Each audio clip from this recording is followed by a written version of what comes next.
Ooh, I almost lost my life. Come with me. Let me show you what my process looks like.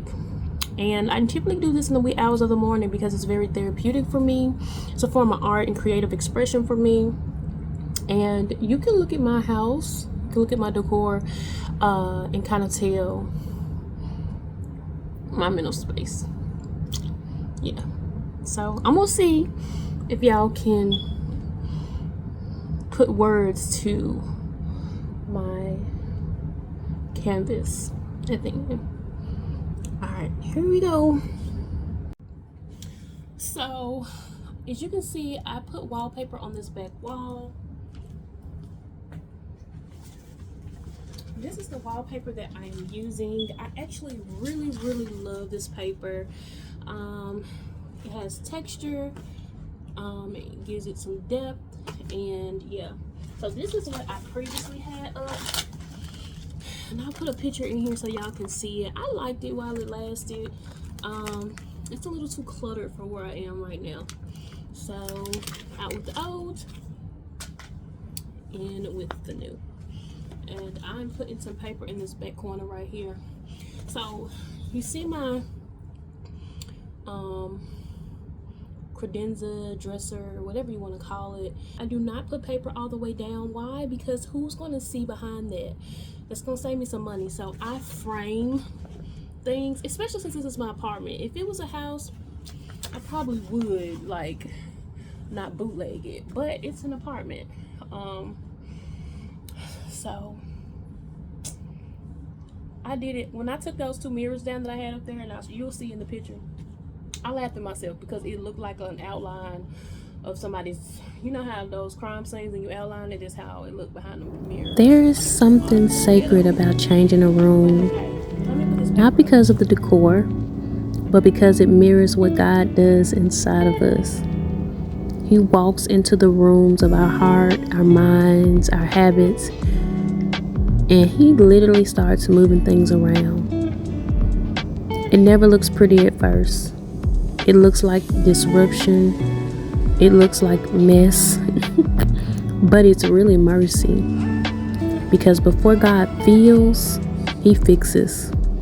Before he dwells, he discerns what needs to shift. We always ask for God's presence, but we forget that God's presence requires placement. If the room is crowded, he gonna start clearing it out. If the layout blocks his flow, he's gonna rearrange some things. And that's not him punishing you. That's him positioning you. He's redesigning your life to fit his glory. Every stroke of this wallpaper that I lay reminds me that God doesn't just visit. When we invite him in, his desire is to wall himself inside of us. He covers what used to be exposed. He gives pattern to what feels plain and void. He teaches us that beauty is not built in a day. It's layered over time, over experiences with him, not those ones that just happen as a byproduct of life. I'm talking about those that are orchestrated by our Creator. Some of us keep peeling off what he's been trying to apply. We want fresh revelation, a new look, but we don't want the patience it takes to set it. Our walls hold the witness of what they've survived. Every layer tells a story of stripping, of sanding, sealing, and starting over and over again. Maybe that's what God's doing in you, putting up new insides of your walls, not to box you in, but to make sure the house holds his presence. What does the word say? New wine, new wineskin. You're not being punished. You're being prepared to be inhabited. And again, sometimes we look around and don't even recognize what God's doing. Like, what in the world is going on? But when He's the builder, you won't understand the blueprint until you stand in the finished room. I can't stress enough that God is not merely after decor. He doesn't just want a good looking room. He's after dwelling. The goal isn't pretty, it's peace. He wants your life to sound like stillness and smell like surrender. You can't keep what He called clutter and expect peace to stay. There's a time to decorate, and then there is a time to discard. Every divine design that is done by God begins with release. Getting rid of the old. The word says, old things have passed away, all have become new.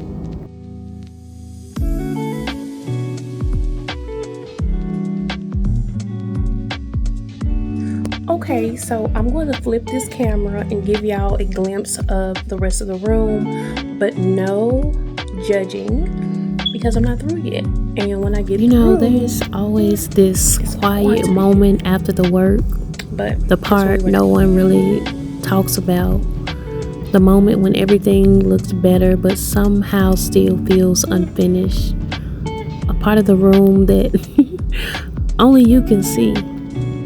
It's the pause between I did what I could and God, what are you still doing? That's where I am right now, standing in a room that's cleaner, calmer, more lined, and yet aware that there's still something deeper He wants to touch. Order isn't the same as completion. You can have everything in place and still feel that something is missing. And I've learned that it's usually in that space, that still in between hush, that He points to what's been covered. The places I've organized on the surface but avoided in secret. The places where usefulness and avoidance live side by side. God be knowing, man. He be saying, I know what you got tucked away. Come on, let's deal with the hidden things. Don't be scared. Don't be scared. And you know what? I've learned not to be. He's faithful. And then there's the hidden space. The part you cover, the storage you only open when you need something. But God's not afraid of what you've stored away.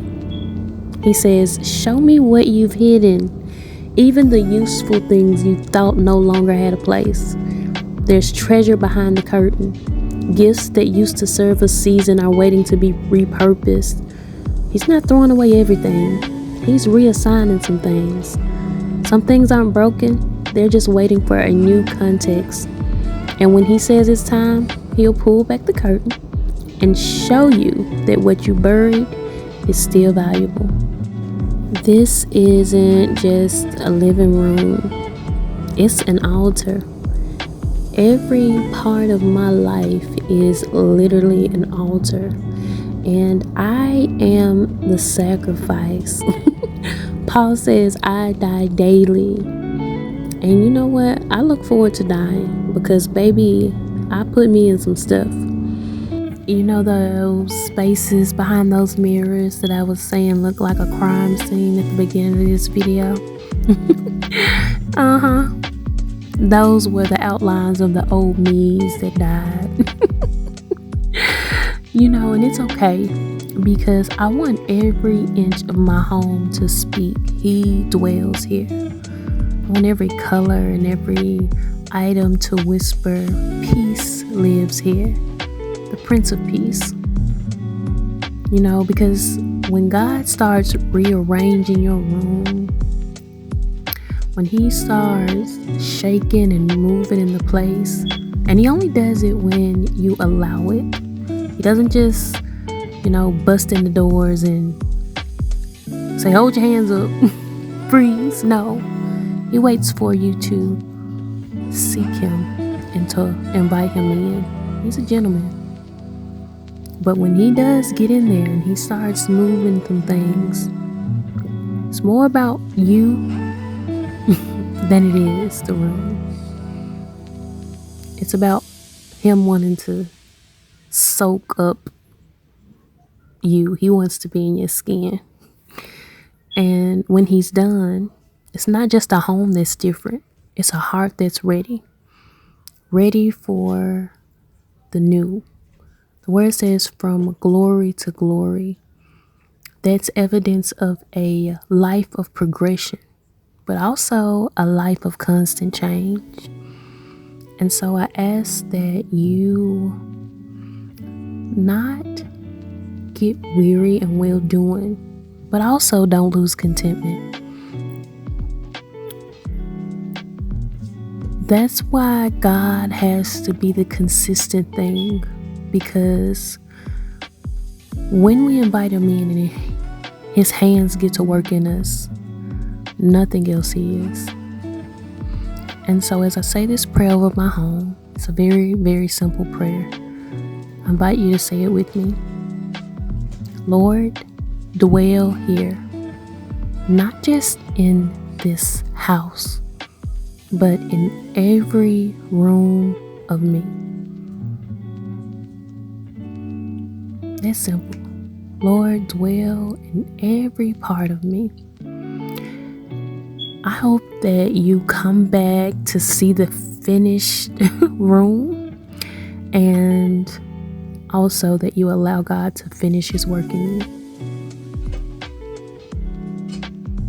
Peace and blessings, and I hope that you like and subscribe. Talk to y'all later.